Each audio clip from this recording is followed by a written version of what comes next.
Guys, introduction to power plant, first chapter. The globally energy or power consumed scenario. Primary energy sources है coal, oil, natural gas and biomass. 4 primary energy resources है. Primary energy resources at world level. सबसे पहले कोयला, कोल. United states of America जिसके पास largest global share है energy resource का, उसके पास almost 25.4% कोल है. जो कंट्री सेकंड नंबर पे आता है वो है रशिया, थर्ड पे चाइना, फोर्थ पे इंडिया. यानी कि USA, Russia, China and then India. USA 25.4% coal, Russia 15.9%, China 11.6 या 11.5% और भारत के पास 8.5 यानी कि 8.6% कोल के रिजर्व्स है. दूसरी प्राइमरी एनर्जी रिसोर्स है तेल, ऑयल. ऑयल का रिज़र्व मेज़र किया जाता है बैरल्स में. एक ऑयल का बैरल होता है 160 लीटर्स का अप्रॉक्सीमेटली, एग्जैक्ट नहीं है. और सबको मालूम है अरेबियन नेशन में ऑयल सबसे ज़्यादा अबंडेंट फॉर्म में मिलता है. सऊदी अरेबिया के पास दुनिया में सबसे ज़्यादा ऑयल का रिज़र्व है. 23% of the world is in Saudi Arabia. Arabian countries have largest reserves of oil as compared to other countries. Third है गैस. रशियन फेडरेशन के पास गैस के सबसे ज़्यादा रिज़र्व है पूरे दुनिया में. पहले नंबर पे रशिया आता है या Russian federation 27% of the world's oil gas economy. उसके पास 365.2 मिलियन टन्स के ऑयल से या गैस बोल सकते हैं. World oil and gas reserves are estimated to last for 45 to 65 years. Just सिर्फ 45 से 65 साल तक ही दुनिया में जितनी गैस है उसको यूज़ किया जा सकता है, उसके बाद वो ख़त्म हो जाएंगी.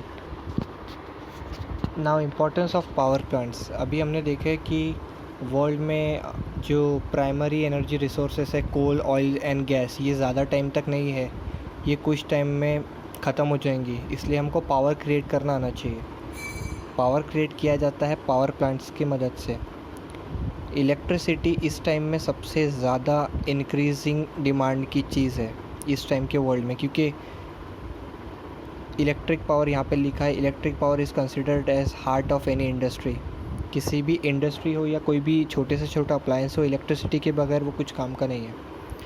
यहाँ पे बोल रहा है in our day to day life, lighting, heating, cooling, lifting, cooking, सब चीज़ों में इलेक्ट्रिसिटी का काम होता है. इसलिए इलेक्ट्रिसिटी को लार्ज स्केल पे प्रोड्यूस करना बहुत ज़रूरी है, लेकिन साथ में ये इकोनॉमिकल भी होना चाहिए. ज़्यादा महंगा होगा तो फिर कंज्यूमर्स नहीं आएंगे इसके ज़्यादा. जो पावर प्लांट के टाइप है, जो मोस्टली, वैसे तो कई सारे टाइप्स है, लेकिन जो मोस्टली कॉमन टाइप्स है पावर प्लांट के वो होते हैं स्टीम या thermal power plant, gas power plant, diesel, hydro electric, nuclear power plants. यहाँ पे जो मेन एस्पेक्ट रहता है पावर प्लांट बनाने का वो रहता है कि इसकी कंस्ट्रक्शन कैसी होगी, designing, selection of proper location, क्योंकि लोकेशन की सिलेक्शन बहुत इंपॉर्टेंट है. उसमें से जो हार्मफुल वेस्ट निकलता है वो आसपास रहने वालों के लिए जान पे खतरा बन सकता है.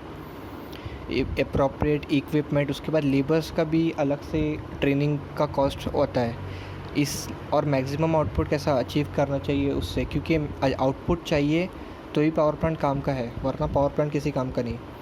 और जो पावर जनरेटेड है वो कॉस्ट इफ़ेक्टिव होनी चाहिए, क्योंकि उनको फिर आगे जाके उसको बेचना भी है और इतनी महंगी बिजली कोई ख़रीदेगा नहीं. अब यहाँ पे अगला पॉइंट आता है the classification and types of power plant on the basis of source. सबसे इजी टाइप है सोर्स का बेसिक्स पे. Steam power plant. इस स्टीम के 2 टाइप आते हैं, याद रखना. एक कंडेंसिंग टाइप आता है, एक नॉन कंडेंसिंग टाइप. ठीक है. Steam power plant, hydro electric power plant जो पानी के अंदर चलता है, न्यूक्लियर जो न्यूक्लियर रिएक्टर जिसके भी बोलते हैं, गैस, ये गैस है एक्चुअली, ये टी नहीं है, तो gas turbine, diesel power plants, nuclear हो गया. न्यूक्लियर पावर प्लांट ये 2 बार आ गया है. टाइडल पावर प्लांट यानी कि जो समंदरों की लहरें रहती है उसके ऊपर टरबाइन फिट कर दिए जाते हैं ताकि वो लहर की जो पावर रहती है उससे प्रोपेलर का ब्लेड घूम के पावर जनरेट करता है. देन विंड पावर प्लांट, ये तो इजी टाइप से.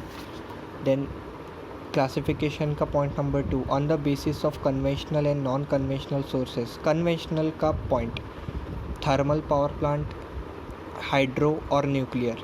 थर्मल में आएगा स्टीम, डीजल एंड गैस। और नॉन कन्वेंशनल सोर्सेस में tidal, wind power, solar, geothermal. अब कन्वेंशनल या नॉन कन्वेंशनल क्या होता है? कन्वेंशनल वो जिसको मैं खुद बना सकता हूँ, कहीं पर भी क्रिएट कर सकता हूँ, मुझे किसी की ज़रूरत नहीं है।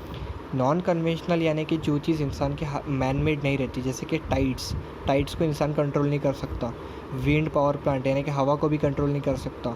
सोलर, सूरज को भी कंट्रोल नहीं कर सकता। जियोथर्मल पावर प्लांट, जियोथर्मल यानी कि ये लगभग एक सोलर टाइप का होता है। जियोथर्मल अंडरग्राउंड इसके पावर प्लांट के ब्लेड्स रखे जाते हैं, जहाँ पे लावा वगैरह को यूज़ किया जाता है पावर प्लांट के इसके लिए, और उसमें भी मैन मेड नहीं है, इसलिए वो नॉन कन्वेंशनल में आएगा। Third classification, on the basis of nature of load, peak load, base load, stand by plant, यानी कि कितना प्रेशर उसके ऊपर ब्लेड्स के ऊपर लगेगा। On the basis of location, चौथा point, central power station, isolated power station, यानी कि एक सेंट्रलाइज 5-6 पावर प्लांट का एक हेड क्वार्टर होगा या सबके अलग अलग अपने अपने इसमें दिखेंगे।